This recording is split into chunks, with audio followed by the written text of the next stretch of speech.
It all started with a damn single hair. My wife is on the shorter side. I can see over her head even if she stands on her toes. We were cooking when she tried to squeeze by. By chance, I looked down at the top of her head. At first, I didn't see it. It was hardly noticeable. A single short white hair was mixed inside the rest of the dark strands. I reached out to brush some hair away to get a better look. She flinched away from my hand but laughed at the movement. "You're going gray," I commented, smiling, hoping I didn't offend her. She wasn't even 30 yet, but I've seen people whose hair that turned before her. "Good, I'll look super hot." She laughed again. She let me look at the small white spot. It was short with a slight bend and thicker than a normal hair. I reached over to take it between two fingers, ready to pull it out. She elbowed my chest, getting away with her first gray hair intact. "Let it grow longer. I like it." I raised my hands, showing a truce. If she wanted to let it grow, I didn't care either way. It was just a hair. We got busy cooking dinner and I forgot about it for a few days. That was until Carrie fainted at work. The call came while I was in the office. It was an hour before I got the message. I quickly told my boss I needed to leave for the day. I rushed to the hospital with dread forming in my stomach. I met her in the waiting room. She looked pale, but overall, not as bad as I feared. Her co-worker drove her there, which was nice of them. Soon we were able to see a doctor for a checkup. They didn't see anything wrong with a basic checkup and tests. A scan had been suggested, but it would take a while before Carrie could get a more thorough look. We were sent home without any answers. I tucked her into bed to let her rest for the rest of the day. Thankfully, Carrie didn't feel lightheaded when we got back home, only overtired. I thought getting extra sleep would fix that. The next day, it appeared the rest cured whatever caused the sudden fainting spell. Carrie acted like her old self and went back to work, even though she could have taken another day off. I told her to not push herself. If she started feeling off again, she should stop working and get someone to help. She assured me she felt fine and nothing bad would happen. I believed that for a while. The medical tests wouldn't be for a few weeks. I kept an eye out for more gray hairs at the roots, however none showed. However, I noticed something else. Carrie started to act differently. The signs were small. She would pause for an extra few seconds, trying to think of the next word she wanted to say. I figured she was just having issues sleeping. The concern came when her eating habits changed. Carrie had always been a picky eater. That was fine. We worked around that. One night I came home to see the food I had bought for myself gone. I wasn't upset, just confused. It wasn't like her to devour frozen meals, and yet she had doubled what she ate without gaining weight. Instead, it looked like she had been losing some. I brought it up to her and she just brushed it off, commenting she always ate more when the weather got colder. We had been married for 5 years. How did I never notice that before? Then her memory issues got worse. Small items like keys and her wallet were always getting misplaced. I was very understanding and helped her find what she lost every time. After we located what she had misplaced, she told me that maybe stress from work was getting to her. I believed that the first 3 times. I started to look online to see if there was anything I could find that explained these little changes. A month after it all started, she did something she never had before. She snapped at me. We were in the kitchen dishing out a special takeout meal when I caressed the top of her head. I leaned down to kiss the top of hers when she spun around, face red with rage. She pushed as hard as she could with both hands, knocking me hard into the table. It didn't hurt that much. I was more shocked than anything. "Don't fucking touch me without any warning," she shouted and stomped a foot. My mouth hung open. Carrie never swore. Well, rarely. She would drop a curse whenever it was funny. But I had never heard her swear in rage at anyone, let alone imagine she would do so at me. "Sweetheart, are you all right?" I asked, mouth open. What had I done wrong? Did I cause this? Or did something else happen that made her act this way? My head swam with thousands of questions. Carrie quickly settled down, embarrassed by the outburst. She walked over and offered an apology hug that I took. "I'm fine. I don't know. I'm sorry. I just don't feel like myself for some reason," she said in a small voice. I risked a heavy question that changed the mood. Do you think you might be pregnant? We've been trying for a while and hormones can make you act different, I suggested. She scrunched up her face at the suggestion as a joke. Different, as in crazy? She half-joked. Well, I trailed off and my answer made her smile again. Sadly, she pulled away and shook her head. No, I've already checked.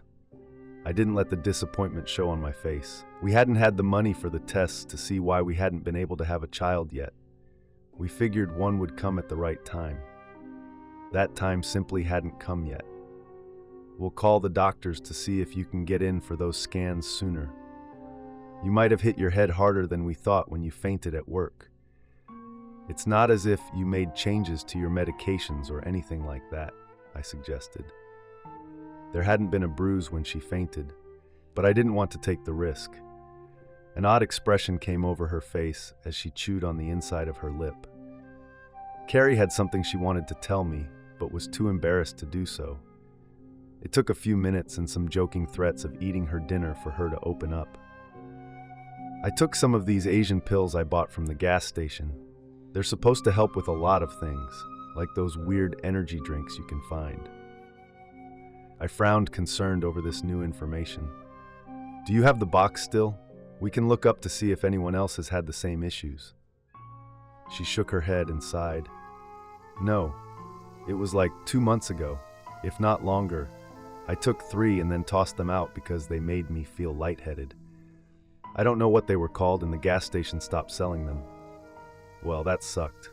She didn't remember enough to track down these mystery pills. At least we had something to bring up when we saw the doctors next, or so I assumed. I held her tight, assuring her everything was all right. Figuring out why she felt so odd lately wouldn't be a big deal, that it would just take time. I was unaware time is what we lacked. A few days later, Carrie skipped work and stayed in bed. I offered to stay home, but she talked me into going to work. However, I left my shift early to find her in the same spot I had left her. Dark bags were under her eyes, even though she rested all day. I got her dinner and begged Carrie to go to the hospital. Somehow, she talked me down and promised to go in the morning if she still felt tired. The meal woke her up a little. I climbed into bed next to her and we watched a bit of TV before both falling asleep.